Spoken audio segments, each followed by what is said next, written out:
Charlotte, Mom. She was as feisty as she was sweet, as you all know, and one of the most kind-hearted people you'll ever meet. Her storytelling was simply the best and sometimes shocking, but always entertaining us with the talent she possessed.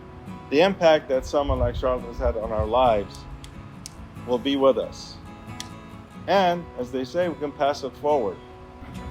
Even though I'm so far away, she's still with me. I just remember all those memories in that lobby. That, I mean, we'd spend hours. We'd start in the afternoon and go till the evening. And I miss that. I met Tony and Shari years ago when I moved in, and I found them to be incredibly delightful people. Shar a little bit more delightful than Tony, but I won't go into that here. For the longest time, I thought his last name was Shar.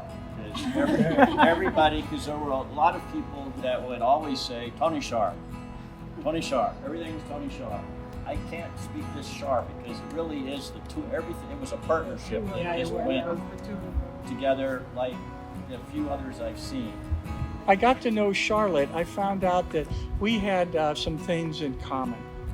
We had our common Southern heritage.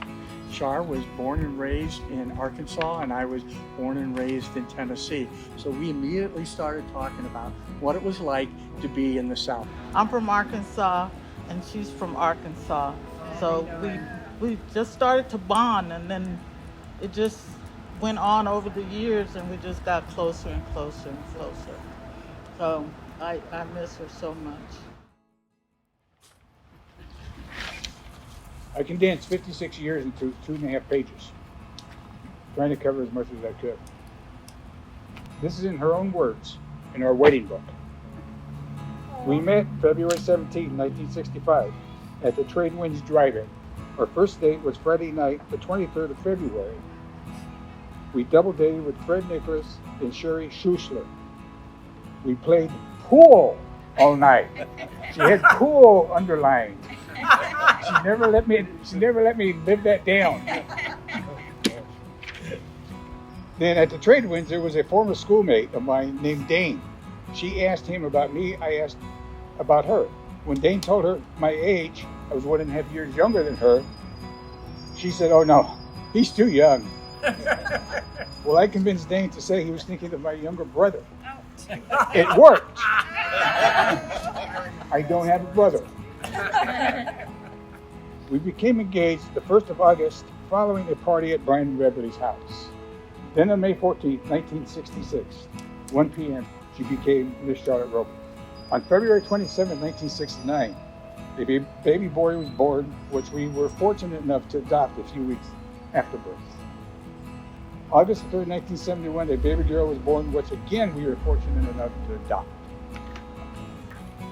About 10.5 years later, a boy named Brian started to hang around.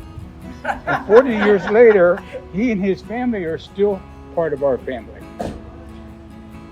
I met Tony, I became best friends with him, and then a few years later, we had moved. And it was about an hour away, and I was so homesick for their house.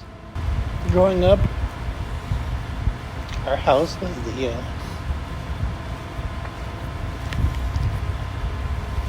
house that everybody came to, and my mom and my dad were always welcoming all my friends, and she was always there making sure we had Rice Krispie treats,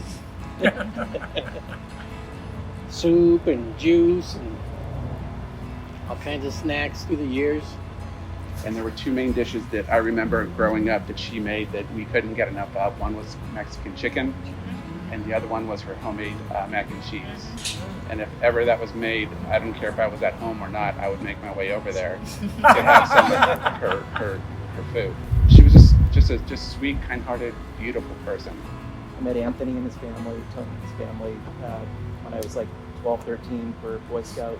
The time that I had back then was amazing. It's like, I don't know if I would have not starved to death if I hadn't been able to go to their house and eat.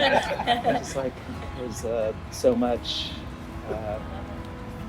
so much that they did for all of us. I don't think Brian and myself, and there was other kids that were over there as well. She'd be there for everyone she cared about. Loving, caring, and making the best peanut brittle, without a doubt. You guys all tried her peanut brittle. And as the only other Mrs. Robles in the family, I felt honored to be in such great company. We all lose loved ones, and we all honor them in different ways.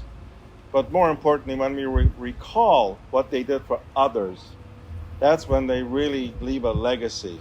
You're born on this end, you pass away on this end.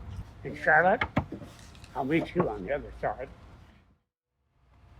When I look back to the time and place where we began, I remember how lucky I felt to find you, the one person I wanted to share my life with. When I count the years we've been together, each one has brought more love than I ever could have hoped for. Together, we celebrated so many milestones and memories, and our lives have changed in wonderful ways. On our anniversary, I just want you to know that you're still the one I would choose, still the one I want to love. Today until forever, happy anniversary, my dear Charlotte. I am going to miss you, as so many others will, your husband. Thank you.